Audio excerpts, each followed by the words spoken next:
मारो इसे और मारो इसे, ये इसी लायक है। अरे मारो यार। सरपंच जी, कालिया को चोरी करते हुए हम सब ने रंगे हाथ पकड़ा है। अब इसे गांव से बाहर निकाल देने में ही हम सबकी भलाई है। तो देर किस बात की है, अभी इसे धक्के मार के इस गांव के बाहर का रास्ता दिखा दो। अरे सरपंच ऐसा मत करिए, मुझे एक मौका और दीजिए, मैं दोबारा कभी चोरी नहीं करूंगा। लेकिन गांव वाले उसकी एक नहीं सुनते और उसे मार मार के गांव की सीमा के बाहर निकाल देते हैं। मेरी कमर दर्द के मारे मेरी जान निकली जा रही है। कमबख्तों ने जम के धुलाई की है मेरी। अरे भगवान करे इनके गांव में भूचाल आ जाए, धरती फट जाए और सब गांव वाले उसमें समा जाए। चलते चलते कालिया जंगल में पहुंच जाता है। उसे वहां एक प्रयोगशाला दिखाई देती है। अरे इस जंगल में ये अजीब सा दिखने वाला घर किसने बनाया है, चल कर देखना पड़ेगा। कालिया प्रयोगशाला के पास चला जाता है। दो वैज्ञानिक प्रयोगशाला में बातें कर रहे होते हैं। बधाई हो डॉक्टर चमन, आखिरकार हम दोनों ने मिलकर एक ऐसी घड़ी का आविष्कार कर लिया है जिसे पहनकर कोई भी इंसान गायब हो सकता है। हाँ हाँ, तुमने बिल्कुल सही कहा डॉक्टर जर्माटो। अब कल सुबह ही हम इस जंगल से निकल जाएंगे, लेकिन उससे पहले आज रात के खाने का बंदोबस्त करते हैं। हाँ हाँ, मुझे तो बड़ी जोरों से भूख लगी है, चलो चलते हैं। दोनों वैज्ञानिक वहां से चले जाते हैं। उनके जाते ही कालिया प्रयोगशाला में दाखिल होता है। अच्छा तो ये बात है। कालिया बड़े से कांच के अंदर रखी घड़ी को बाहर निकाल लेता है और अपनी कलाई पर बांध लेता है। फिर घड़ी में लगा बटन दबा देता है। कालिया को एक जोरदार झटका लगता है। कालिया अपने आप को आईने में देखता है तो उसका पूरा शरीर पूरी तरह से गायब हो चुका होता है। अब तो जो चाहे वो कर सकता हूँ। सबसे पहले मैं उन सभी को सबक सिखाऊंगा। गांव वालों, मैं आ रहा हूँ।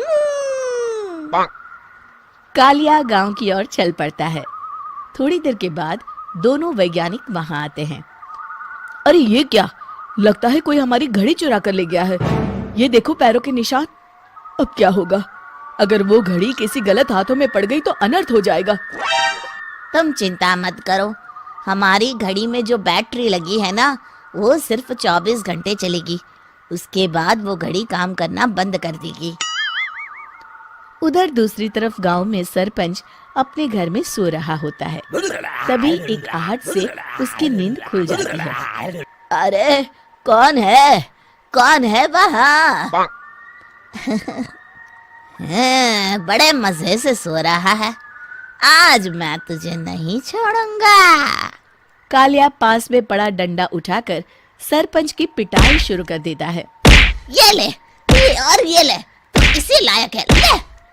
आप मर गए। अरे ये क्या हो रहा है? अरे कोई बचाओ मुझे, मेरे घर में भूत आ गया है। सही कहा, मैं भूत ही तो हूँ, ये ले। अरे भूत जी, मैंने आपका क्या बिगाड़ा है, मुझे छोड़ दीजिए। आपको क्या चाहिए? तेरे घर में जितना भी पैसा है ना, मुझे ला कर दे दे, तब मैं तुझे छोड़ दूंगा और यहाँ से चला जाऊंगा। सरपंच अपनी तिजोरी से पैसे निकालकर एक बड़े कपड़े में बांधकर जमीन पर रख देता है और कालिया वो सारा पैसा लेकर वहां से चला जाता है। दूसरी तरफ जमींदार गांव के चौराहे पर खड़ा कुछ लोगों से बात कर रहा होता है। इस कमीने जमींदार ने भी मुझे बहुत पीटा था, इससे भी बदला लेना तो बनता है। हाँ? जमींदार अचानक अपने आप को चांटे मारने लगता है। अरे भाई ये क्या हो रहा है? जमींदार साहब अब ठीक तो है ना? अरे मुझे नहीं पता भाई।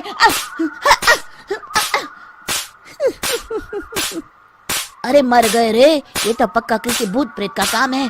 जमींदार के अंदर कोई भूत आ गया है। इससे पहले कि ये हमारे अंदर आ जाए, मनोहर भाई अपनी जान बचानी है तो भागो यहाँ से। ये क्या? अरे बाप रे बाप, मुझे तो भूतों से बड़ा डर लगता है। मैं तो चला यहाँ से। अगली सुबह इस घटना से पूरे गांव में दहशत फैल जाती है। सभी गांव वाले आपस में बात करने लगते हैं। अरे भाई, पता नहीं कहाँ से हमारे गांव में एक भूत आ गया है। उसने कल रात को सरपंच और जमींदार की खूब पिटाई की और उनके सारे पैसे भी लेकर चला गया। हाँ भाई हाँ, ये भूत तो मुझे बड़ा अजीब लगता है। मेरी समझ में नहीं आता कि भूत उन पैसों का करेगा क्या। अरे तेल में पकोड़े बना के तलेगा, बेवकूफ। इस बात की चिंता करके कहीं वो भूत हमारे घर में ना आ जाए। तुम बिल्कुल सही कह रहे हो आर्या, मैं भी इसी बात से घबरा रहा हूँ।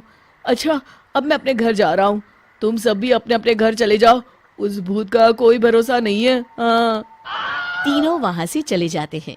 दूसरी तरफ कालिया सारे पैसों को एक खंडर में छुपा देता है। इतने सारे रुपए तो मैंने अपनी पूरी जिंदगी में एक साथ कभी नहीं देखे। इस तरह कुछ दिनों में मैं अमीर बन जाऊंगा। आज मैं उस मोटे बब्बन को अपना शिकार बनाऊंगा। सुना है दहेज में बहुत सारे पैसे और गहने मिले हैं उसे। रात होते ही कालिया बब्बन के घर में घुस जाता है। हाँ, मिल गई तिजोरी। अब जल्दी से इसे खोलकर सारे पैसे निकाल लेता हूँ। अरे खुल जा, खुल जा। खुल गई। कालिया पैसे थैले में भर ही रहा था कि तभी बब्बन उसके बगल में आकर खड़ा हो जाता है। भाई क्या कर रहा है? हाँ? अरे हट। अरे तेरी इतनी हिम्मत, मैं तेरे सामने खड़ा हूँ और तू फिर भी मेरी तिजोरी से पैसे चुरा रहा है। अरे मैं तो गायब हूँ, तू मुझे कैसे देख रहा है? कालिया अपनी घड़ी को देखता है। अरे इसे क्या हो गया है? हाय, लगता है बैटरी खत्म हो गई।